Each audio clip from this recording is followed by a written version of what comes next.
మంచిది. మరి కొద్దిసేపట్లో మనం నూతన సంవత్సరంలోనికి అడుగు పెట్టబోతూ ఉన్నాము. దేవుడు ఈ నూతన సంవత్సరంలో తన బాహుబలమును చాపి ఆయన తన సంరక్షణలో మనల్ని భద్రపరుచినట్లుగా ఈ 3 దినాలు మనము ప్రార్థన చేశాము. దేవుడు మహాకృప. ఏదేమైనా తిని చేశాం, తినకుండా చేసాం, ఎట్టయితే నేను చేశాము ప్రార్థనలు. దేవునికి మహిమ కలుగును గాక. రాబో సంవత్సరాలన్నీ దేవునికరముగా ఆశీర్వాదకరముగా ఉండాలని దేవుడు కూడా కోరుకుంటున్నాడు. అలానే మనము కూడా ఆశిస్తూ ఉన్నాము. ఆశగల ప్రాణాన్ని దేవుడు తృప్తిపరుస్తూ ఉన్నాడు. హల్లెలూయా. మంచిది. కొన్ని మాటలు దేవుని వాక్యాన్ని ధ్యానం చేసుకొని మనం ముందుకు వెళదాం. లూకా సువర్తమానము 13వ అధ్యాయము.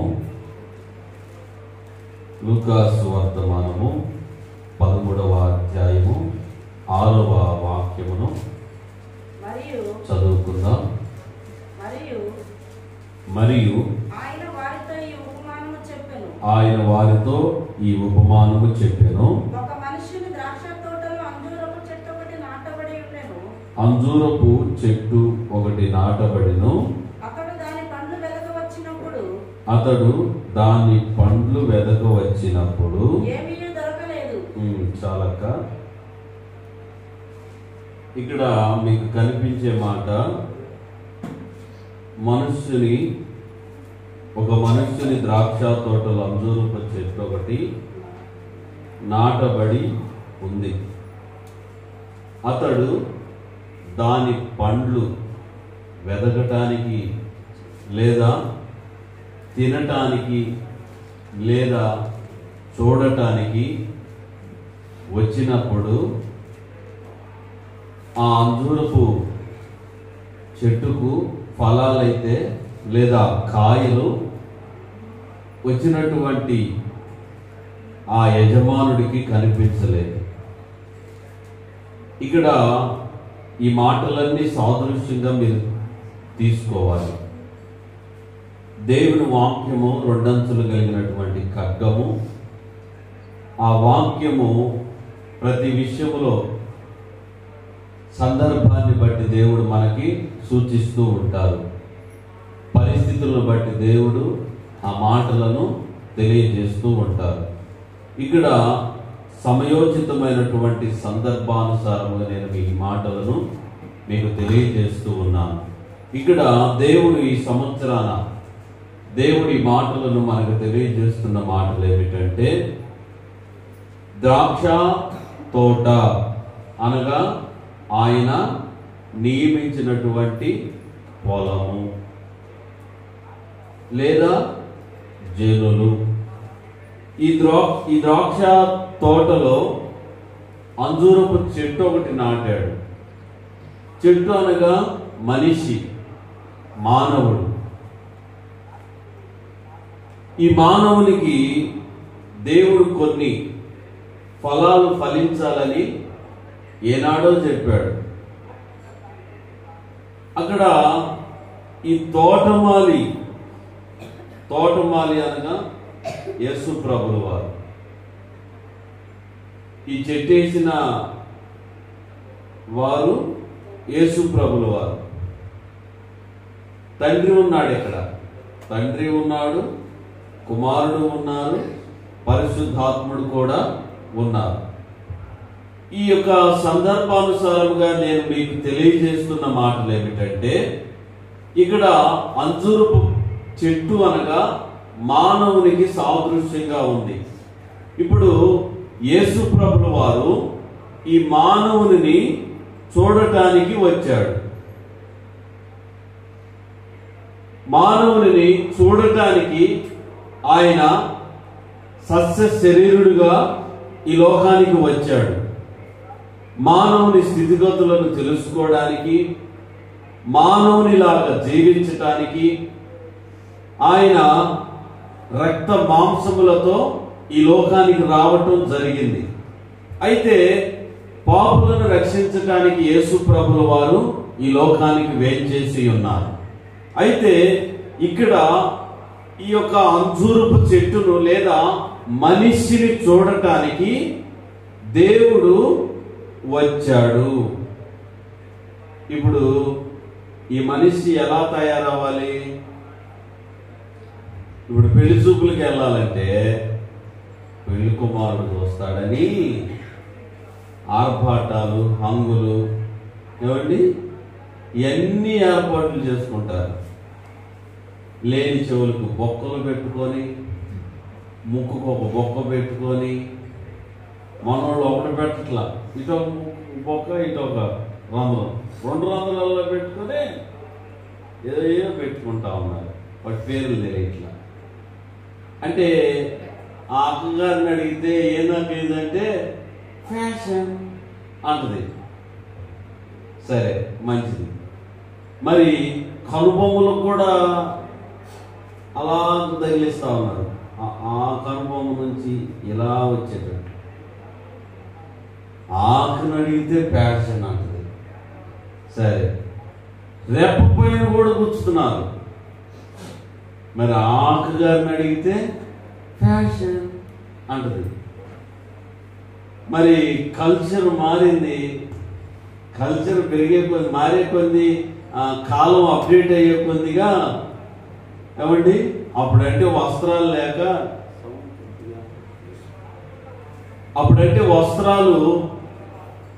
లేక ఏదో అప్పుడు కాలంలో నేను అనకూడదు కానీ ఏమండి స్నానాలు చేసేటప్పుడు ఎలా చేసుకునేవారు? అప్పుడు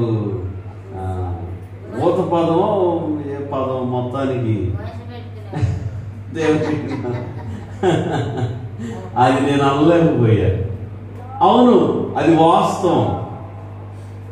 అప్పుడు కాలంలో మరి సరైనటువంటి వస్త్రాలు లేక మరి వారు అలా స్నానాలు చేసేవారు. ఏమండి ఈ కాలంలో కాలం అప్డేట్ అయింది, పరిస్థితులు మారాయి, దేవుడు అన్నిటిని అనుకూలపరిచాడు. మరి ఈ అప్డేట్ అయిన కాలంలో కూడా జనులు ఎలా తయారవుతా ఉన్నారంటే, వారు వేసుకోవడానికి వస్త్రాలు ఉన్నప్పటికీ అసలు అవి చెప్పాలంటే డాయర్లు అని చెప్పాలి. మరి అవి వేసుకొని జీవిస్తా ఉన్నారు. చూడటానికి ఒక తండ్రి ఒక తల్లి దగ్గరుండి కుమార్తెను పక్కన కూర్చోబెట్టుకొని అవి చూసే ప్రోగ్రాలే కాదు, ఆ సినిమాలు చూసే సినిమాలే కాదు, లోకం చాలా పాడు దిబ్బగా అనేది చెప్పాలి. మరి సంవత్సరాలు గడుస్తూనే ఉన్నాయి, రోజులు గడుస్తూనే ఉన్నాయి. యేసు ప్రభువు వారు ఆ మానవుని చూడటానికి వచ్చి ఉన్నాడు. హల్లెలూయా. వచ్చినటువంటి దేవుడు ఆ మానవుని చూస్తూ ఉన్నాడు. ఆ మానవుడు ఎలా ఉన్నాడు? ఆ మానవుడు ఏమైనా ఫలించాడా? దేవుడు మన అందాన్ని చూడడండి. దేవుడు మన భౌతికమైనటువంటి శరీరాన్ని చూడడు. నువ్వు ఎర్రగా ఉన్నావా, తెల్లగా ఉన్నావా, జాంకాయ పండులాగా ఉన్నావా అనేది దేవుడు చూడడు. ఈ బాహ్య శరీరము మనుష్యులను మెప్పించటానికి లేదా మనుష్యులను ఒప్పించటానికి. ఒక కుటుంబంలో 2 ఆడపిల్లలు, ఆ తండ్రికి. ఈ ఆడపిల్లలకి పెద్ద అమ్మాయికి వివాహం చేద్దామని పెళ్లి సంబంధాలు చూస్తూ ఉన్నారు. ఈ పెళ్లి సంబంధాలు చూసే సమయంలో పెద్ద అమ్మాయికి ఒక రూపం బాగుండదు, అందం చక్కగా ఉండదు. వచ్చిన వారంతా చిన్న అమ్మాయిని చూస్తున్నారు. వచ్చిన వారంతా ఈ అమ్మాయి బాగుంది, ఈ అమ్మాయిని ఇస్తారా, ఈ అమ్మాయి బాగుంది అంటున్నారు. మొదటిగా సంబంధాలు చూసి వివాహం చేయదలిసింది తల్లిదండ్రులు పెద్ద అమ్మాయికి. మరి వచ్చిన వారేమో ఈ అమ్మాయి ఎవరు, ఈ అమ్మాయి బాగుంది, చిన్న అమ్మాయా, మరి ఈ అమ్మాయిని ఏంటి, ఈ అమ్మాయి చాలా చక్కగా ఉంది అంటా ఉన్నారు. ఇది చూసిన ఈ పెద్ద కూతురు ఏం చేసిందంటే, దీని అందం పాడుగాను, వచ్చిన వారంతా నా సంబంధాలు ఈ పిల్లలు బాగున్నాయని ఒకరోజు చూసి యాసిడ్ పోసింది. ఆ ముఖం అంతా కాలిపోయింది. సరే, ఈ తల్లిదండ్రులు ఏం చేశారంటే, వచ్చినటువంటి సంబంధాలలో పెద్దదానికి కాట్లా, చిన్నదానికి వివాహం కాట్లా. మరి ఇప్పుడు చిన్నది చాలా చక్కగా ఉందని అనుకున్నారు, కానీ పెద్దది ఏం చేసింది, దాని మీద అసూయ కలిగి, ఆ అమ్మాయి మీద అసూయ కలిగి యాసిడ్ పోయటం వల్ల ముఖం అంతా ఖరాబ్ అయిపోయింది. చూడటానికి అసహ్యం వేస్తా ఉంది. ఇప్పుడు ఈ తండ్రి తల్లి ఇతగాన్ని ఈ పెద్ద అమ్మాయిని వివాహం చేసుకోవడానికి ముందుకు రావట్లా, ఈ చిన్న అమ్మాయిని వివాహం చేసుకోవడానికి ముందుకు రావట్లేదు. అప్పుడు దాకా ఈ చిన్న అమ్మాయిని చేసుకుంటా అన్నారు, అయ్యా చిన్న అమ్మాయిని చేసుకుంటా, మరి ఈ అమ్మాయిని చేసుకుంటాం రండి అన్నా కూడా రాట్లా. ఇప్పుడు ఏమైంది, అందం మాసిపోయింది, అందుకే వారు రావట్లా. అంటే మనిషి పోలిక లేదా మనిషి ఆకారానికి చూడటానికి చక్కగా ఉంటే ఎవరైనా వస్తారు. కానీ నా యేసయ్య హృదయ రహస్యాలు ఎరిగినటువంటి దేవుడు, తన హృదయం కోసమే దేవుడు వేంచేసి ఉన్నాడు. హల్లెలూయా. దేవుడు మన బాహ్య శరీరాన్ని చూసి ఎన్నడూ కోరుకోలేదు. ఆనాడు సమూయేలు కూడా, శామ్యూయేలు వెళ్ళి, ఇదిగో ఇశ్రాయేలు ప్రజలకు రాజు కావాలి, వారు అడుగుతూ ఉన్నారు, నీవు ఇదిగో తైలము తీసుకుని బుడ్డిలో తైలాన్ని నింపుకొని యెష్షయి కుమారుని యొద్దకు వెళ్ళన్నప్పుడు, యెష్షయి కుమారునికి ఎంతమంది కుమారులు, మొత్తానికి 9-10 మొత్తానికి ఉన్నారు కుమారులు. ఇదిగో వచ్చే కుమారుడు ఎర్రగా చక్కగా నున్నగా భలే ఉన్నాడు, ఇతడే రాజు అనుకున్నాడు. దేవుడు హృదయంతో మాట్లాడుతున్నాడు, శామ్యూయేలు నేను కోరుకున్నది అందాన్ని కాదు, ఏం కోరుకున్నాడు, హృదయాన్ని. మీరు పైరూపాన్ని చూస్తారు శామ్యూయేలు, నేను ఆంతర్యమును చూస్తాను. హల్లెలూయా. నా దేవుడు ఆంతర్యమును చూసే దేవుడు. పైకి మనుషులు బాగానే కనిపిస్తూ ఉన్నారు, పైకి అందంగా కనిపిస్తూనే ఉన్నారు. మనుషులు తమ హృదయాన్ని చెడగొట్టుకుంటున్నారు. హృదయము అలంకారంతో నింపబడలేదు. హృదయము అలంకారముతో దేవుని వాక్యమనే అలంకారముతో, దేవుని వాక్యమనే ఉదక స్నానంతో వారు అలంకరించబడలేదు. వారందరూ పై రూపకాన్ని చూడటానికి ఏదేదో చేస్తూ ఉన్నారు. మొన్న ఈ మధ్య ఏదో షాపుల్లో కొత్త పెయింట్ వచ్చిందంట. పెయింట్ అది పేరెంట్ లవ్లీయా, అది వచ్చిందంట. వస్తే రోజు పూసుకుంటున్నాడు అంట. 3 రోజులు పూసుకున్నాడు, దెబ్బకి నల్లగా వచ్చాడు అంట. నల్లగా వచ్చాడు. ఆ అబ్బాయి దేవా, ఓ దేవా, నల్లగయ్యా దేవా, తెల్లగా ఉండడానికి ఏం చేయాలో అర్థం కావట్లేదు దేవా, పార్థన చేయదేవా అంటున్నాడు. వారిని పాడు కాదు. అసలు ఆ అబ్బాయి తెల్లగా ఉంటాడు, చెప్పాలండి ఇంకా తెల్లగా రావాలని ఆశ. ఒరే నాయన, ఎందుకన్నా తెల్లగా ఉంటావు కానీ బాగానే ఉంటాడు చూడటానికి అంటే అదొక ఆశ. తెల్లగొండవాడు ఇంకా తెల్లగొండ. మరి అసలు పూర్తిగా నల్లటోళ్ళు ఏం పూసుకోవాలి చెప్పండి? రాజేస్తా అంట ఆ అబ్బాయిని దోర్నాలు. ఈరోజు నేను దోర్నాలు వెళ్ళాల్సిన పరిస్థితి, కానీ నేను వెళ్ళలేను రాజేష్, పండుగ రోజు కూడా వెళ్ళలేదు, వచ్చే సంవత్సరం ఏడుంటానో తెలియదు, నువ్వు వెళ్ళయ్యా అంటే పాపం మనోడు దోర్నాలు కళ్ళు మొత్తానికి 200 కర్నూలు సైడ్ అటు పంపించాం. ఆ అబ్బాయి నల్లగా ఉంటాడు. రాజేష్, నువ్వు నల్లగొండ అని ఎప్పుడైనా ఫీల్ అయ్యావంటే నాకెంత అందరూ నన్ను అంటారు, నల్లటోడైనా చక్కనోడే అంటాడు ఆ అబ్బాయి. నల్లగొండ చూడటానికి చూపులు బాగుంటాడు. అంటే అతడు పైరూపకంగా కాకపోయినప్పటికీ దేవుడు తనను బాహ్యంగా ఆశీర్వదిస్తూ ఉన్నాడు. ఇక్కడ దేవుడు అంజూరపును చెట్టును చూడటానికి వచ్చాడు. చెట్టు కాదండి, అక్కడ ఏమి చూశాడంటే కింద వాక్యములో ఉంటుంది, 7వ వాక్యములో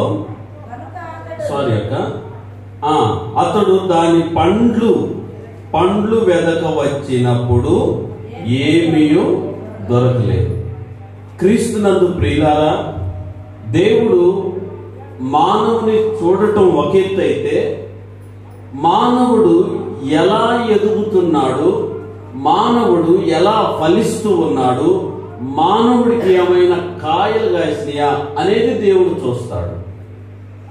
అంటే మనిషి ఫలించాలనేది దేవుని యొక్క సంకల్పం.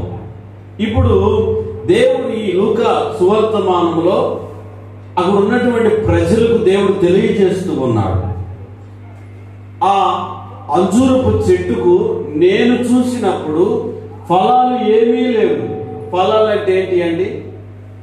జాంకాయలు, అరటికాయలు, ఇంకా పైనాపిల్, కింద యాపిల్, మధ్యలో యాపిల్, ఇంకా ద్రాక్షకాయలు, దానిమ్మకాయలు, ఇంకా నిమ్మకాయలు, ఇంకేమన్నా ఉండే, చాలా ఉండే చెప్పుకుంటాము.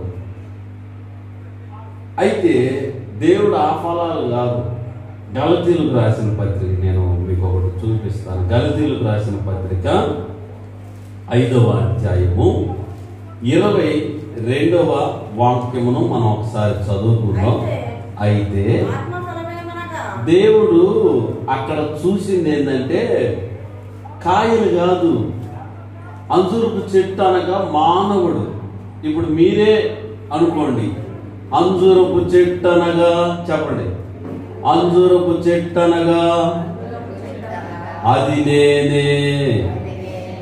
ఇప్పుడు ఇప్పుడు ఇప్పుడు దేవుడు అంటాడు, అయితే నువ్వైతే ఆత్మఫలం ఏదనగా నువ్వైతే నీలో ప్రేమ ఉండాలి, సంతోషం ఉండాలి, సమాధానం ఉండాలి, దీర్ఘశాంతం ఉండాలి, దయాళత్వం ఉండాలి, మంచితనం ఉండాలి, విశ్వాసం ఉండాలి, సాత్వికం ఉండాలి, ఆశానిగ్రహం ఉండాలి. ఇట్టి వాటికి విరోధంగా ఉన్నాయని కాయలు కాదయ్యి, ఫలాలు కాదు. ఇప్పుడు దేవుడు నిన్ను చూడటానికి వచ్చాడు. ఇప్పుడు సపోజ్ సీను వాళ్ళ ఇంటికి యేసయ్య వచ్చాడు ఈరోజు. ఎందుకు? అవి పాత సంవత్సరం పోయిందే, కొత్త సంవత్సరానికి వచ్చినానయ్యా, నీకు విష్ హ్యాపీ న్యూ ఇయర్ అని చెప్పడానికి వచ్చినాడా? అవి అలా చెప్పి నీకు వచ్చినాడా? రాలా. యేసయ్య సంతోషును చూడటానికి వచ్చాడు. వచ్చినటువంటి సంతోషులో ఇప్పుడు చూస్తా ఉన్నాడు, అతనిలో ఫలాలు ఉన్నాయా లేదా. ఆ ఫలాలు ఏందో కూడా చెప్పుకున్నాం. యాపిల్స్ కాయలు, ద్రాక్షకాయలు కాదు.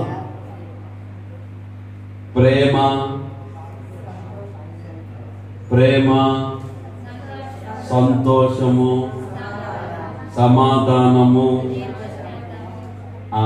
ఇక్కడ ఆగండి, ఇక్కడ ఆగదు. దీర్ఘ అబ్బా మీరు భలే శాంతవంతుడు. లేదు, నేను శాంతవంతురాలు అన్నవాడు లేదండి అప్పుడు అంటే నేనేనా పోయి శాంతవంతుడిని? నేను చెప్పా కదా. లేదా మీలో ఎవరు శాంతవంతులు? అయితే మీలో ఫలాలు లేవా? ఏ సంతోషం నీకేమంటే శాంతం ఉందా? చెప్పు. అలేలు ఏం చెప్పు. కూడా మరి ఈ రాత్రి దేవుడు వస్తే, ఈ రాత్రి దేవుడు వస్తే ఏం చెప్తాం? మరి ఈ ఫలాలు లేకపోతే మనం ఏం చేస్తాం? ఎన్ని సంవత్సరాలు ఇచ్చాడు దేవుడు మనకి? దీర్ఘాయు. నాకైతే 28 ఇచ్చాడు. అమ్మో అనమాకండి, పిల్లవాడిని మేసాలి మాకు 20 సంవత్సరాలు కాపాడాడండి. రేపు వచ్చే సంవత్సరానికి మరి 29 అడుగు పెడతా అంటే 30 దాకా అవుతున్నాయి. మరి 29 సంవత్సరాల్లో నేనేమైనా ఫలించానా? యేసయ్య వస్తున్నాను, దేవా నీలో ఏమైనా ఫలాలు ఉన్నాయా? ప్రభువా రేపు ఆగండియా పండుతా అంటే కుదిరిద్దా? కుదరదు. దీర్ఘశాంతం ఉండాలి, సాత్వికము. ఎవరు ఎన్ని అనుకున్నా. ఒక ఆయన ఉన్నాడు, అసలు మంచోడండి. అన్నా ఓ అన్నా ఎట్లా అనుకుంటున్నారన్నా అంటే అనుకుంటారు అనుకుని అన్న ఇలా మాట్లాడారన్నా. మాట్లాడతారు, మాట్లాడలేదేమన్నా. దీర్ఘశాంతం ఉండాలి, దయాళత్వం, దయ చూపించాలి, మంచితనం ఉండాలి, విశ్వాసము, సాత్వికము, నిగ్రహము, ఆశా నిగ్రహము. ఇవన్నీ దేవుడిచ్చే ఫలాలండి. మనం పండాలి. ఇవన్నీ ఫలాలు మనం ఫలిస్తూ ఉండాలి. ఈ పాత సంవత్సరంలో మీరు ఏమి ఫలాలు మీలో లేకపోతే ఏమో దేవుడు మిమ్మల్ని అందరం బతికిచ్చాడు. దేవునికి స్తోత్రం కలుగునుగాక. మరి నూతన సంవత్సరంలో మరి కొన్ని నిమిషాలు మనం అడుగు పెట్టబోతున్నాం. ఈ నూతన సంవత్సరంలోనైనప్పటికీ దేవుడు మనలను ఫలింపును కలుగు చేయనుగాక. మనమందరము ఫలించాలి. మనం ఫలించాలి. ఈ ఫలింపు మనలో లేకపోతే దేవుడు అంటాడు మత్తయి సువార్తమానములో లూకా సువార్తమానములు అంటాడు 13వ అధ్యాయము 7వ వాక్యములు, అక్కడ ఇశ్రాయేలీలందరూ బాప్తిస్మిచ్చి యోహాను దగ్గరకు వచ్చారు. నేను చెప్తానక్క, అక్కడ బాప్తిస్మిచ్చి యోహాను దగ్గరకు వచ్చారు. మేమందరం అబ్రహాము సంతానమే, మేము మారు మనస్సు పొందాల్సినంత అవసరం లేదు, మేము బాప్తిస్మం తీసుకోవాల్సినంత అవసరం లేదు, మేము అబ్రహాము నుంచి ఇదిగో యూదా గోత్రము నుంచి లేదా మేము యూదులకు సంబంధించిన వారము, మేము ఇశ్రాయేలీయులకు సంబంధించిన వారమని వారిలో వారు మేము దేవుని బిడ్డలమని అనుకుంటున్నారు. ఇక్కడ యోహాను అంటాడు, సర్ప సంతానమా, రాబో ఉగ్రతను నీవు తప్పించుకొనుటకు బుద్ధి చెప్పిన వాడు ఎవడు? నీవు మారు మనస్సుకు తగిన ఫలము ఫలించని ఎడల చెట్లు ఏరున గొడ్డలి వంచబడింది. నీవు మారు మనస్సుకు తగిన ఫలం ఫలించాలి. ఇప్పుడు ఈ చెట్టు ఏమైందంటే మారు మనస్సుకు తగిన ఫలం ఫలించకపోతే ఏమండి, మారు మనస్సుకు తగిన ఫలం ఫలించాలి. ఇది మారు మనస్సుకు తగిన ఫలం ఫలించకపోతే చెట్టు యోరన గొడ్డలి ఉంచబడింది. దేవుడు చూస్తున్నాడు ఏమైనా కాయలు ఉన్నాయా అని. ఏమీ లేవు. ఇప్పుడు ఈ చెట్టు ఏం చేయాలా? యోహాను అదే అంటాడు, ఓ నరులారా, మీరు ఫలించకపోతే మీలో ఆ ఫలింపు అనగా ఆత్మఫలము, ఆశా నిగ్రహము, విశ్వాసము, మంచితనము, దయగలిగినటువంటి సాత్వికము, తగ్గించుకునే మనస్సు, గొడవలాడే మనస్సు కాదు. నా వైపు చూడాలి అందరూ. గొడవలాడే మనస్సు కాదు, బూతులు, సరసత్తులు, అల్లరి చిల్లరగా త్రాగి తిరిగి తల్లిదండ్రులను అసహించుకుంటా, తల్లిదండ్రుల మాటలు వినుకోకుండా తమ జీవితాలు పాడు చేసుకునేవారు. వారి జీవితాల్లో ఫలాలు ఉండవు. నేటి దినాల్లో వారు చాలా అందంగా, సుందరంగా, హాయిగా డబుల్ కార్ట్లు, ఏయో కార్ట్లు బ్రహ్మాండంగా వారు వర్ధిల్లుతూ ఉన్నారని అనుకుంటా ఉన్నారు. చెట్టు యోరన గొడ్డలి ఉంచబడింది. ఆ చెట్టుకు ఫలాలు లేకపోతే ఇదిగో ఇప్పుడే ఆ చెట్టును చూస్తున్నాడు దేవుడు. ఆ చెట్టుకు ఫలాలు లేకపోతే ఆ గొడ్డలి చెట్టు మీద పడుతుంది, నరికి వేయటానికి. మరి ఆ తోటమాల అంటాడు, చదువుదామక్క. లూకాసు వార్త మనం 13వ అధ్యాయమే. గనుక అతడు ఇదిగో 3 ఏండ్ల నుండి, ఇప్పుడు నాకు మరి 28 ఏండ్ల నుండి నన్ను చూస్తా ఉన్నాడు. సంతోష్ 18 20 ఏండ్ల నుండి చూస్తున్నాడు. ఆ అబ్బాయి వ్యవహారాన్ని చూస్తున్నాడు, నా వ్యవహారాన్ని కూడా చూస్తున్నాడు, నా జీవితాన్ని కూడా చూస్తున్నాడు, మీ జీవితాన్ని కూడా చూస్తున్నాడు. ఇక్కడ 3 ఏండ్ల నుంచి చూస్తున్నాడంట చెట్టుని. మరి నన్ను 28 ఏండ్ల నుంచి చూస్తున్నాడు. సీనుని 19 సంవత్సరాల నుండి చూస్తానే ఉన్నాడు. మరి మిమ్మల్ని మీకు ఇన్ని సంవత్సరాలు దేవుడు ఇచ్చాడు. 3 ఏండ్ల నుండి చెప్పక నేను ఈ అంజూరపు చెట్టును పండ్ల వెదకవచ్చుతున్నాను కానీ, ఫలాలు వెదకవచ్చుతున్నాను కానీ ఏమీ దొరకలేదు.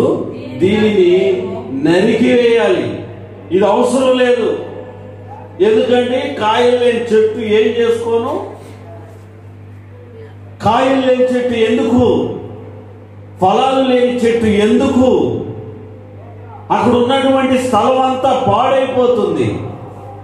యజమానుడు అంటాడు తోటమాలితో, రే ఎందుకు రాది?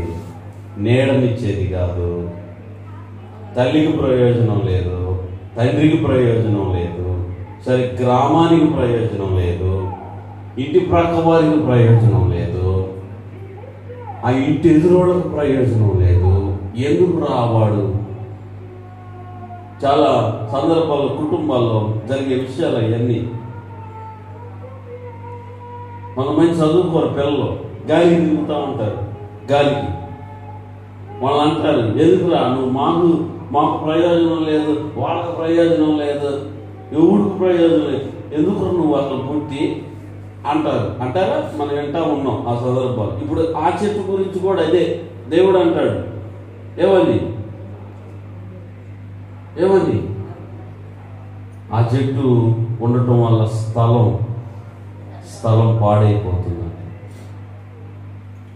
కాబట్టి నరికేస్తే ఇంకో చెట్టు నాటుతాం. అంటే ఇంకో చెట్టు నాటుతాం, ఇంకోళ్ళు వస్తారు. నేను కాకపోతే ఇంకోళ్ళు వస్తారు. రాజు కాకపోతే సూపి కాకపోతే రెడ్డి కాకపోతే నాయుడు కాకపోతే గనగ, ఎవరో నేను కాచి పోవాలండి. జగన్ తర్వాత విజయాన్ని వచ్చాడు, అట్లా సుందరయ్య గారి తర్వాత అట్లా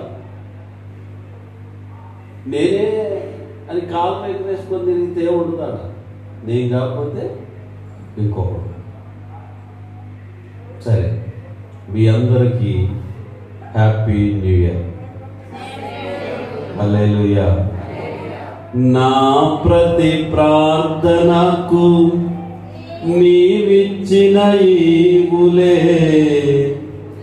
లెక్కకు మించిన దీవెనలైనాయి. అడుగులు తడబడక నిలిపినది నీ దివ్య వాక్యమే.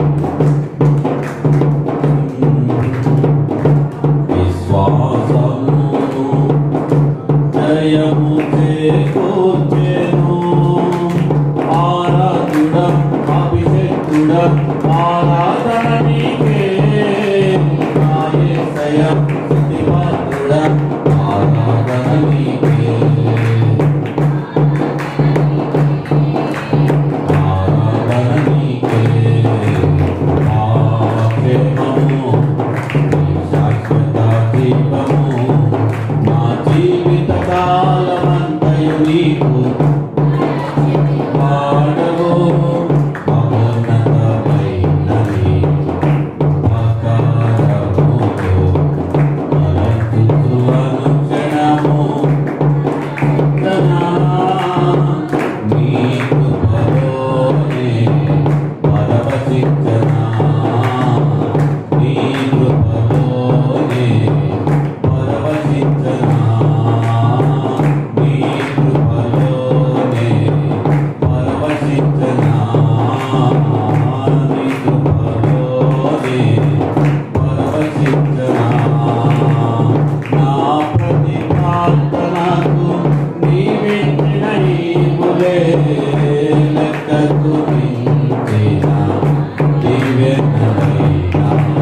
సంవత్సరాలకి మొక్క నాటాడంట దేవుడు. నాటినటువంటి ఆ మొక్క 3 సంవత్సరాల తర్వాత వచ్చి చూస్తే మరి 3 సంవత్సరాల్లో కనీసం పిల్లకాలం నుంచి యవ్వన ప్రాయానికి వచ్చే 1 సంవత్సరం బట్టి, ఆ యవ్వన ప్రాయం నుంచి నడి ప్రాయానికి వచ్చేసరికి ఇంకో సంవత్సరం పడుతుంది. ఆ నడి ప్రాయం నుండి వృద్ధాప్య దశకు వచ్చేసరికి ఇంకో సంవత్సరం పట్టింది. అంటే 3 సంవత్సరాలు పట్టింది. ఇప్పుడు వృద్ధాప్య దశలో ఉన్నటువంటి లేదా ఆ ఫలింపు కలిగే ఆ చెట్టు దగ్గరకు వచ్చినప్పుడు ఫలాలు ఏవి కనిపించలా. మరి ఇదిగో యజమానుడు అంటా ఉన్నాడు, ఇదిగో ఈ చెట్టు నరికి ఈ చెట్టు ప్లేస్లో ఇంకో చెట్టు నాటదా, అవసరం లేదు. ఇది ఎవరికి ప్రయోజనం లేదు, దేవునికి ప్రయోజనంగా లేదు, మనుషులకు ప్రయోజనంగా లేదు. ఈ చెట్టును తీశారు, ఫలాలు లేవు కాబట్టి అని ఆ చెట్టును తుంచేయబోయేసరికి 8వ వాక్యములో అయితే అయ్యా యేసయ్య అంటారు, నేను దాని చుట్టూ త్రవ్వి ఎరువు వేయి మటుకు ఆ దేవునికి స్తోత్రం కలుగును గాక. 2022 సంవత్సరం దాకా చూసామయ్యా, పండలేదు. ఈ సంవత్సరం కూడా చూద్దాం, ఈ 2023 కూడా చూద్దామయ్యా, ఏవైనా ఫలాలు కనిపిస్తాయి. చదవక అక్కడ నుంచి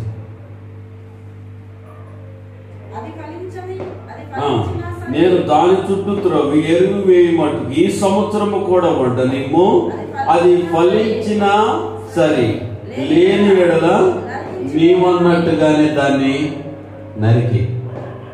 చాలా మంది ఈ దినమును చూడలేక కాలగర్భంలో కలిసిపోయారు. నేను చెప్పే మాటలు జాగ్రత్తగా వినండి. ఈ రోజును చూడలేక చాలా మంది కాలగర్భంలో కలిసిపోయారు. దేవుడు మరి ఈ సంవత్సరం మనకి కృపనిచ్చి సజీవులలో నిలిపాడంటే ఎందుకు? తెల్లారి లేచి పేడకల తెలుసుకొని మరేమో పాడుతున్నట్ట వేసుకుంటా పాదిరి గారు వస్తారు, అందుకు కాదు. మరి మాకు దేవుడి మహాదేవ్ అందుకు కాదండి. దేవుడు ఈ సంవత్సరం ఇచ్చింది ఎందుకంటే ఫలాలు ఫలించడానికి. ఇన్ని దినాలు కక్షలు, క్రోధాలు, గొడవలు, ఇబ్బందులు, కష్టాలు, ఏమండి గర్వంతో నింపబడి ఉన్నామేమో. ఈ సంవత్సరములు దేవుడు అడుగుపెట్టే కృపనిచ్చాడు కనుక నీవు బలమైనటువంటి సాధనముగా మార్చబడాలి. ఈ సంవత్సరం 2023వ సంవత్సరంలో నీవు బలమైనటువంటి శక్తిని పొందుకోవాలి. దేవుని ఆత్మచేత నడిపించబడి నీవు వెలిగి అనేకులను వెలిగించడానికి ఒక ఆయుధముగా, ఒక ఫలభరితమైనటువంటి జీవితాన్ని నీవు జీవించాలి. అందుకు ఈ 2023వ సంవత్సరం దేవుడు మనందరికి అనుగ్రహించారు. హల్లెలూయా. దేవుడు ఎందుకు అనుగ్రహించాడు? 2023వ సంవత్సరంలో దేవుడు ఎందుకు కృపనిచ్చాడు? కృప దూరం చేస్తే ఏమండి మనం రాలిపోతాం. ఇశ్రాయేలీయుల ప్రజలు దేవుడు చెప్పే ప్రతి మాట వినల. కొన్ని విన్నారు, కొన్ని వినల. వినలేదు కనుక వారు ఆ అరణ్య ప్రాంతంలో ఆకులు రాలినట్లు రాలిపోయారు.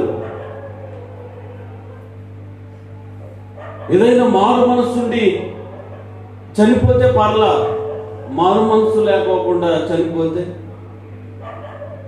ఇక్కడ పుట్టాం కాబట్టి ఈ లోకం ఉందని తెలుసుకున్నామండి. ఇక్కడ నుంచి వెళ్ళిపోతే ఇంకో లోకం ఉందని తెలిసింది. ఇదంతా 70 అధిక బలం ఉంటే ఏదో మొక్కలు తింటున్నా కాబట్టి 80 బతుకుతారు. 80 సంవత్సరాలు ముగిస్తే దేవా ప్రార్థన చేయ చూపు సరిగ్గా ఎవరు 80 సంవత్సరాలు చూపు సరిగ్గా పడతారు. ప్రార్థన చేసుకొని పండుకో, ఇంక అయిపోయింది నీ పని, హాస్పిటల్కి పోవాలయ్యా అంటున్నాం. మా ఇంటి పక్కన శ్రీదేవి నాయనమ్మ అని ఒక ఆమె ఉండేది. నడవలేకపోతున్నా, సూపు మొన్నకి ఇచ్చిందయ్యా, హాస్పిటల్కి వెళ్తానయ్యా, నా కొడుకు రమ్మన్నాడయ్యా అని. ఓ నాయనమ్మ నీకు వందనాలు, బాప్తిజం తీసుకున్నాను. ఇక ప్రార్థన చేసుకో, ప్రభువా చక్కగా నీ దగ్గరికి తీసుకుయ్యా అని ప్రార్థన చేసి ఇక నువ్వు తెల్లారి లేకుండా మాట్లాడేవన్నయ్య అలా చెప్పు, ఇత్తనాలు వేసి నీ మీద పండి చాలా అట్లా అంటావేందయ్యా, బతకొద్దు అంటే. పోయి 80 సంవత్సరాలు ముసలావిడికే బతకాలని తీపి ఉంది, ఎంత ఆశ ఉందనుకుంటున్నాం. మరి రేపు పొద్దున హాస్పిటల్కి వెళ్తావా, నేను తీసుకుపోతాడు, తీసుకెళ్తామన్నాడా, తీసుకుపోతావా అని బలం వచ్చి గట్టిగా మాట్లాడు. ఓరే నాయన అనిపించింది. మనిషికి బ్రతకాలంటే ఎంత ఆశ అండి. డాక్టర్లు ఇది మానే అంటే మానేస్తారు ఏందో, మరి పురుషులు ఏందో అది మానే అంటే ఎర్రనీళ్ళు మానరు. తాగదు నా డాక్టర్ అడిగితే తాగట్లేదని అంటాడు. వస్తుంది దొంగోడు తాగుతూనే ఉంటాడు.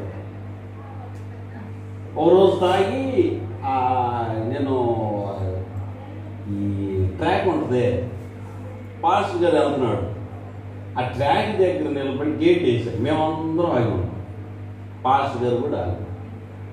ఆ పాస్టర్ గారు చెబుతున్నాడు, ఏముంది ఆ తాగినోడు అండి ట్రైన్ పోతుంది, ట్రైన్ ఆగా అంటున్నాడంట. నువ్వు ఆగా అంటున్నాడు, అది ఆగట్లా, అది ఎందుకు ఆగింది ఆగమంటావు ఇక, నువ్వు ఆగా అంటున్నాడు, ఆగట్లేదు, పోయేదాన్ని ఆగట్లేదని కాలుతుంది అన్నాడండి. కాలు ఇరిగిపోయిందిగా. మద్యపానం సేవించే వాళ్ళకి కొన్ని తెలుద్ది, తెలిసినా కూడా తెలియనట్టు ఉంటారు. ఈ సంవత్సరం మద్యపానం తాగే బిడ్డలందరూ మారు మనసు పొందుదురుగాక.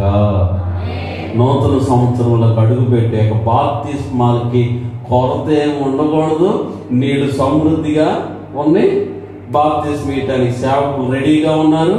బాప్తిస్మానికి మీరు ఏమి అడ్డు చెప్పకూడదు. హల్లెలూయా. ఈ సంవత్సరం 2023వ సంవత్సరంలో చాలా మంది బాప్తిస్మాలు తీసుకొందురుగాక.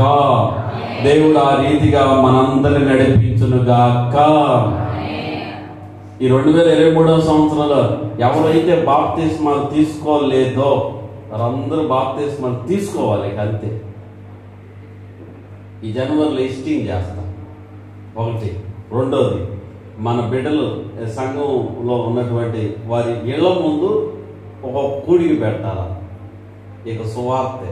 దేవునికి స్తోత్రం కలుగునుగా. వారందరూ మారు మనస్సు పొందాలి, రక్షించబడాలి. మరి దేవుడు ఉచితంగా ఇచ్చాడు ఈ కృప. ఈ సంవత్సరమును దేవుడు ఈ సంవత్సరం మరలా మనం ఫలించకపోతే చెట్టు ఎవరున గొడ్డలి. దేవుడు అదే అంటాడు. ఆ తోటమాలి అంటే యేసు ప్రభుల వారు అంటారు, అయ్యా ఈ ఒక్క సంవత్సరం ఉంచండి, ఈ సంవత్సరం కూడా చూద్దాం, లేకపోతే నీవన్నట్టుగానే నరికేద్దాం, తీసేద్దాం, నీకు ఇది అవసరం, తీసేద్దాం. ఫలింపు లేని చెట్టు ఎందుకండి, తీసేయటమే. దేవునికి పనికొచ్చే పాత్రనే ఈ లోకంలో ఉంచుతాడు. పనికొచ్చే పాత్ర దేవుడికి, అది దేవుడికి పనికి రాకపోతే తీసేస్తాడు, అవసరం లేదు. ఇంకోటి ఏంటంటే ఆయన ఇచ్చినటువంటి ఉచితమైన కృప ఏంటంటే కుటుంబం చల్లా చెదురైద్ది ఇతడు పోతే అని ఉంచుతున్నాడు. అంతే ఆయన కృప అది. అంతేగాని మన క్రియలను బట్టి మన యొక్క అందచందాలను బట్టి దేవుడు కృప ఇవ్వడు. కాబట్టి ఈ 2023వ సంవత్సరంలో మీకు మీరుగా ఫలాలు రావాలి. ప్రతి ఆదివారం మందిరానికి రావటమే కాదు, ప్రతి ఆదివారం వచ్చినటువంటి మనం పరిమళ వాసనగా ఉండి ఇతరులకు పరిమళ వాసన తెచ్చేటట్లుగా ఉండాలి. మనం ఫలించి ఇతరులను కూడా ఫలింపులోనికి తీసుకుని రావాలి. మన జీవితం కట్టబడి ఇతరుల జీవితం కూడా కట్టబడేటట్లుగా చేయాలి. మనం మారి ఇతరులను కూడా మార్చాలి. అందుకు 2023వ సంవత్సరం దేవుడు మనకు అనుగ్రహించాడు. హల్లెలూయా. అందుకే కానీ ఈ 2023వ సంవత్సరం నేను ఇంకా కలర్ రావాలనుకుంటే ఉండా కలరు ఎగిరిపోవునుగా, ఇంకా నా అందచందాలు పెంచుకుందా అని చేసుకోమానండి. ఇంకా నాకు ఆరోగ్యం పెరగాలని బిళ్ళలు హాస్పిటల్ చుట్టూ తిరగమానండి. మొదట దేవుని నీతిని చెప్పాల. మొదట దేవుని నీతిని రాజ్యముని ఎత్తుకుని ఎడల తర్వాత అన్ని దేవుడు వేస్తాను అంటున్నాడు. ముందు మాది అజాతకం. ముందు రోహం ఆయన హాస్పిటల్ ఎక్కడైనా చూడండి అంటారు, అంబులెన్స్ ఫోన్ చేయండి అంటారు. ముందు మనం ఏం చేస్తే అంబులెన్స్ రావు, హాస్పిటల్కి పోవు. కాబట్టి దేవుడు ఈ 2023వ సంవత్సరం దేవుడు మంచి కృపను దేవుడు మనకు అనుగ్రహించాడు. ఆశీర్వాదకరంగా ఉండునట్లుగా దేవుడు ఈ వాక్యమును మన హృదయంలో స్థిరపరిచి నీరు కట్టి ఫలభరితముగా మార్చునుగాక. ఆమేన్. ఫైనల్ గా నేను ఒక వాక్యమును చెప్పి నేను ముగిస్తాను. ఇక్కడ యెహెజ్కేలు గ్రంథం 26వ అధ్యాయము 36వ వాక్యమును చదువుదాం. యెహెజ్కేలు గ్రంథము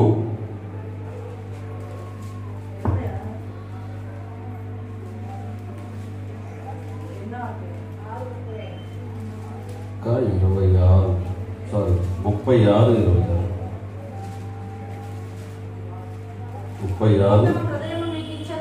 నూతన హృదయము మీకు ఇచ్చేదను, నూతన స్వభావం మీకు కలుగు చేసేదను, రాతి గుండె మీలో నుండి తీసివేసి మాంసపు గుండెను మీకు ఇచ్చేదను, నా ఆత్మను మీ అందించి నా కట్టడలను అనుసరించే వారినిగా నా విధులను గైకొని వారిని మిమ్మను చేసేదను. దేవుడు రాతి హృదయాలు ఇప్పుడు 2022 సంవత్సరంలో మనం ఎన్ని బోధ చేసినా, ఎంత బోధ చేసినా, ఎన్ని వాక్యాలు చేసినా మన సహజంగా వాడుక భాషలు అంటా ఉంటారు, నీది రాతి హృదయం రా, నీకు ఎన్ని చెప్పినా నువ్వు వింటల్లా అంటా ఉంటారు.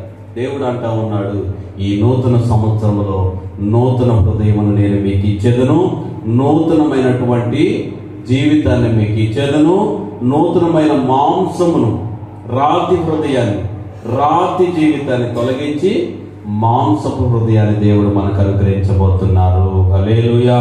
సంవత్సరములు గడుస్తూ ఉండగా దేవుడు తన కార్యములను నూతన పరుస్తాడు. కాబట్టి క్రీస్తు నందున్న ఎడల నూతన సృష్టి, క్రీస్తు నందున్న ఎడల నూతన సృష్టి, పాతవి గతించును, ఇదిగో సమస్తమును క్రొత్తవాయను. దేవుడి మాటలను మనం ఇక్కడిలో స్థిరపరిచి నీరు కట్టి ఫలభరితముగా మార్చును గాక. ఆమేన్. తలలో వచ్చినట్లయితే ప్రార్థన చేసుకుందాం. దేవుడు ఈ సంవత్సరం మనల్ని మంచి భవిష్యత్తును అనుగ్రహించి, మంచి జీవితాన్ని అనుగ్రహించి, ఆయన కృపలో వర్ధిల్లు చేయనట్లుగా ప్రార్థన చేసుకుందాం. దేవుడు చెప్పబడిన వాక్యమును నీరు కట్టి ఫలభరితంగా మన జీవితాలు నెరవేర్చబడినట్లుగా ఈ సంవత్సరంలో దేవుడు నూతనమైన జీవితమును అనుగ్రహించి, ఫలభరితమైనటువంటి జీవితమును అనుగ్రహించి, మనలో ఫలాలు లేకపోతే మనం ఫలించాలి. దేవుడు ఫలించాలని దేవుడు తెలియజేస్తున్నాడు. దేవా, నాకు ఫలింపును దయచేయండి తండ్రి. యేసయ్యా, నాకు ఫలింపును దయచేయండి తండ్రి. ఇదిగో చెట్టు యోరున గొడ్డలి ఉంచబడింది. మీలో ఫలాలు లేకపోతే ఈ గొడ్డలి చెట్టు ఏరుతో సహా పెరిగివేయబడుతుంది, నరకబడుతుందని దేవుడు సూటిగా మాట్లాడుతూ ఉన్నాడు.